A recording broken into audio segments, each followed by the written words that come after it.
안녕하세요. 저는 프랑스 미대에서 석사 4학년을 마친 뮤입니다. 제가 프랑스어를 공부하고 유학을 시작하고 지금까지 어느 정도 5년 반 정도가 되었는데요. 이 시간 동안 생겨난 여러 경험들을 바탕으로 여러분들에게 소소하지만 좀 도움이 되는 작은 많은 이야기들을 준비하려고 해요.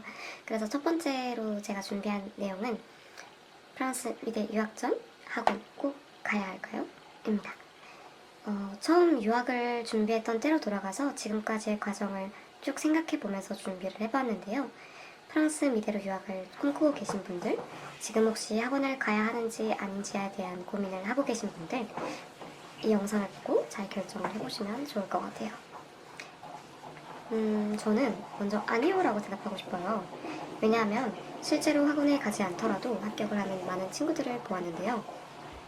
프랑스 친구들도 그렇고 한국 친구들도 학원에 굳이 가지 않더라도 합격을 할 수 있었던 많은 케이스들을 보았습니다. 그래서 이런 뭔가 합격을 할 수 있을까라는 막연한 걱정보다는 내가 정말로 학원이 필요한가라는 생각을 먼저 고민해 보셨으면 해요. 사실 이런 고민을 하는 이유는 일단 미대 유학 학원들이 굉장히 비쌉니다. 또한 대부분이 서울에 위치해 있어서 지방 사시는 분들에게는 엄청난 부담이 될 수도 있어요. 그래서 오늘 저는 정말 학원이 필요한가? 라는 것을 객관적으로 파악할 수 있는 방법, 그리고 학원을 어떻게 하면 잘 고를 수 있을지에 대해서도 말씀드릴게요. 첫 번째, 내가 원래 예술 분야에 관심이 많은 사람인가? 이것을 좀 더 구체적으로 예시를 들자면 내가 기존에도 예술 컨텐츠에 노출이 많이 되어 있는가? 그리고 창작 활동을 즐겨하는 사람인가? 입니다. 예술의 방법에는 굉장히 다양한 형태가 있죠. 그런 방법을 많이 알고 있다는 것이 결국엔 자기가 쓸 수 있는 재료가 많다는 것을 의미하는데요. 이런 컨텐츠를 자주 팔로잉해서 주기적으로 본다거나 예술 잡지 책을 즐겨 본다던가 아니면 전시회를 자주 간다던가 라는 방법을 통해 기본적으로 아이디어, 머릿속에서 떠오른 아이디어를 표현할 여러 가지 다양한 방법에 대해서 아는 것이 많은 사람입니다. 아이디어가 떠오르면 또는 그것을 바로 그림, 설치, 사진 등등으로 바로 시각화하는 것이 가능한 사람인데요.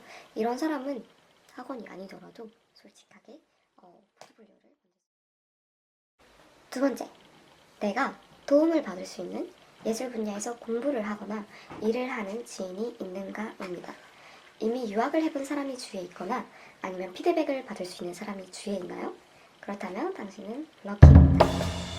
자신이 피드백을 받고 싶다고 생각한다면 포트폴리오를 보여주는 것을 겁내지 말고 보여주면서 피드백을 받아보면 많은 도움이 될 텐데요. 뭔가 작업적인 이야기를 하는 것 말고도 되게 여러 가지 방면에서 도움을 많이 받을 수가 있어요.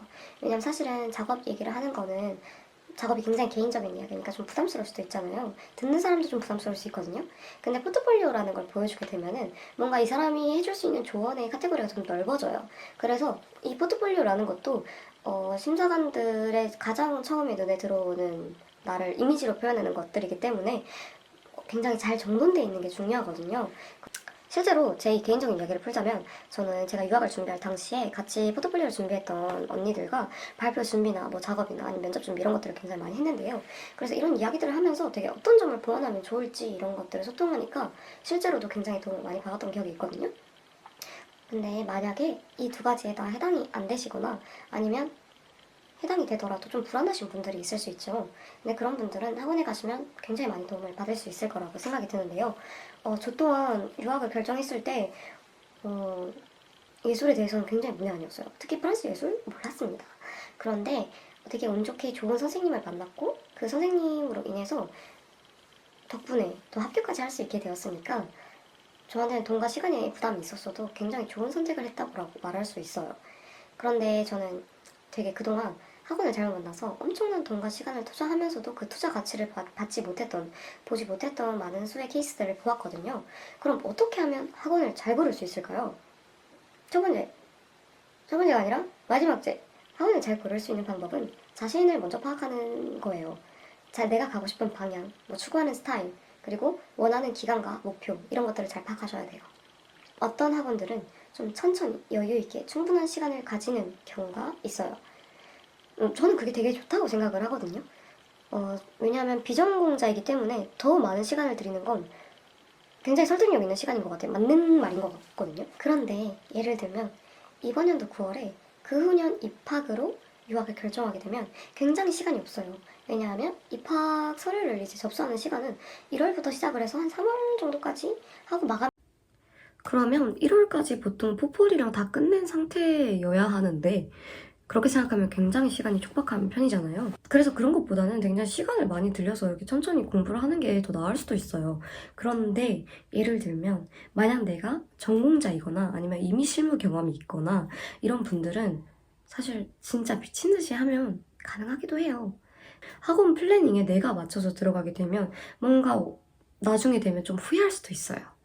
그리고 또 말씀드리고 싶은 거는 좀 학원을 잘 파악해 보라고, 학원을 먼저 들어가기 전에 파악을 하는 게 되게 중요하다고 말씀드리고 싶은데, 이게 무슨 말이냐 하면 학원이 각자 이런 홈페이지가 있죠. 거기에 또 합격생들의 작품들이 조금씩 올라가 있어요.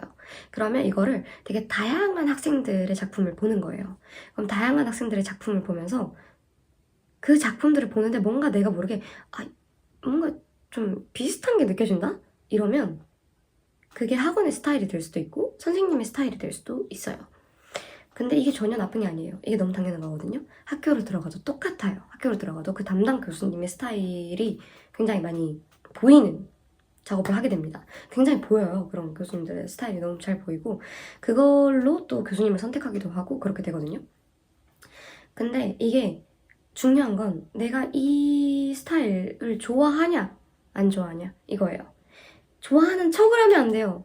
왜냐하면 내가 이런 좋아하는 척을 한다는 거는 내가 이 스타일이 좀 불편하다는 거고, 그럼 계속 안 맞는 옷을 입고 있기 때문에 어느 시점에 도달해서는 이렇게 놓게 됩니다. 그러면 굉장한 허무감을 느끼기 때문에 어쨌든 이게 왜 중요하냐면 제가 프랑스 유학을 오고 또 학교에서 좀 1학년, 2학년 이렇게 거쳐 나가면서 느낀 거는 그때 1년 동안 뭔가 포트폴리오를 준비했던 그 시간 동안 선생님과 했던 이야기, 선생님의 의견, 뭔가 선생님이 나한테 주었던 뭔가 그런 영감들? 이런 것들이 제가 학교에 오고 나서도 어느 정도의 영향을 미친다는 것을 알게 됐어요.